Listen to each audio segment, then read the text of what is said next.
El 15 de agosto del año 2021, los talibanes se hicieron nuevamente con el control del país luego de tomarse por las armas Kabul, la capital del país. Esto después de la huida del entonces presidente Ashraf Ghani y tras el anuncio de Estados Unidos de la retirada de sus tropas. En la actualidad, las mujeres y gran parte de la población viven con miedo, con el régimen reprimiendo sus derechos que habían estado retomando en los años de la democracia. Saludamos entonces a nuestro primer invitado del día. Él es Eric Fajardo, profesor e investigador universitario, experto en temas de Medio Oriente. Eric, buena mañana de lunes. Gracias por estar con nosotros en Directo América de France 24 para analizar entonces un año de los talibanes en el poder. Y le pregunto cómo está la situación actual de Afganistán con los talibanes al mando de la nación. ¿Qué tanto se han deteriorado además los derechos de las mujeres, los niños en el país y los derechos humanos en general? ¿Qué tal, Raúl? Sí, creo que podemos centrar la evaluación en un término que defina lo que vive hoy día Afganistán, y es inviabilización. El panorama general es que más de 24 millones de habitantes están consignados bajo un régimen monotemático, monorreligioso y además extremista, fundamentalista. Esto ha implicado un impacto fuertísimo en varios ámbitos de lo que durante 20 años de una democracia naciente se había construido en términos de la sociedad civil. Han colapsado las profesiones liberales, el ejercicio de derechos que se había ampliado a las mujeres irrestrictamente ha colapsado también la manera en la que un país había aprendido a vivir una generación o dos de afganos y sobre todo la transnacionalidad, el transnacionalismo, el primer y el segundo oleaje de migrantes, refugiados afganos que se fue a los Estados Unidos, vivió no más de 10 años allá y regresaron con sus familias. Muchos de quienes hoy día todavía viven en Afganistán son híbridos americano-afganos y hay una fuerte cultura liberal todavía persistente pese a las fuertes restricciones. Hay movilizaciones de sectores estratégicos como los educadores, las mujeres y protestas porque esto ha implicado afectar profesiones que son parte de la concepción de una sociedad democrática, como por ejemplo la prensa libre. Más del 40% de los medios se han cerrado en el último año. En conclusión, si tuviéramos que ponerle una foto, te diría, Raúl, que esto se parece mucho a lo que seguramente fue Hong Kong un año después de que Gran Bretaña salió y retornó a dominio del Partido Comunista Chino.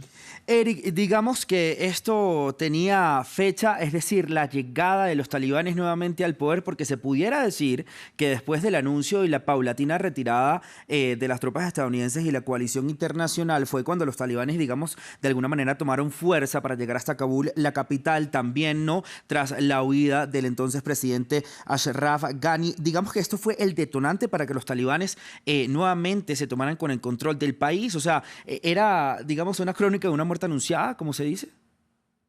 Los talibanes jamás se fueron, esa es una realidad que hay que afrontarla. Seguramente Kabul y las zonas militarizadas urbanas de Afganistán estuvieron por 20 años bajo el control del gobierno afgano o de los gobiernos afganos y de la protección de los Estados Unidos y los aliados de la OTAN. En los hechos, la Afganistán rural siempre tuvo una fuerte presencia, aunque clandestina, del talibán, que además asediaba desde un área que es difícilmente definible en términos de una frontera geográfica. La cadena montañosa afgana, la conexión con Pakistán y el mundo persa, hacían demasiado difícil pensar que de repente el talibán podía haber sido extirpado.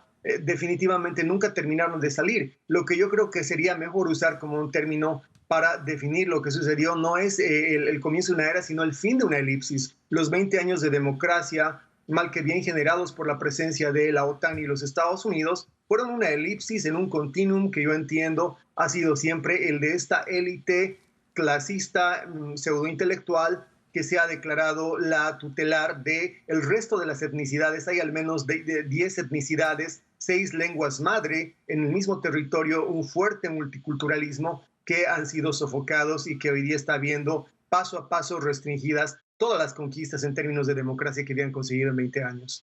Ahora, Eric, vamos un poco hacia atrás, ¿no? Hablemos de estos acuerdos de paz que se hicieron en Doha entre el gobierno del entonces presidente Ashraf Ghani y también los talibanes, ¿no? ¿Por qué, digamos, que este acuerdo nunca se concretó, nunca se llevó a la práctica? Pues lo vemos, ¿o no?, en evidencia cuando los talibanes finalmente se tomaron ya Kabul hace un año. ¿Qué pasó con estos acuerdos? La verdad, siempre estuvieron destinados al fracaso.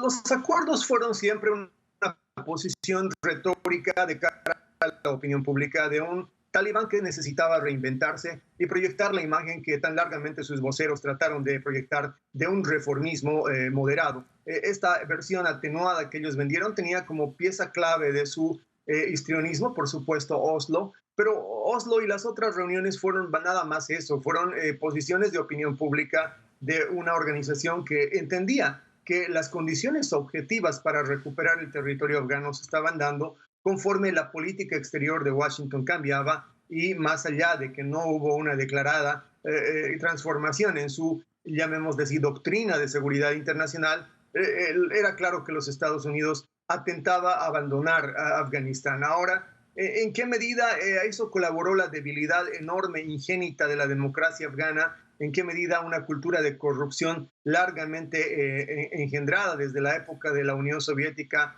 fue copartícipe? Es difícil determinarlo. Lo cierto es que en el imaginario de la mayoría de las etnicidades en Afganistán todavía existe una prevalencia, una especie de, yo diría, gravitación de la minoría de ascendencia persa islámica sobre todas las otras posibles etnicidades que todavía existen en Afganistán.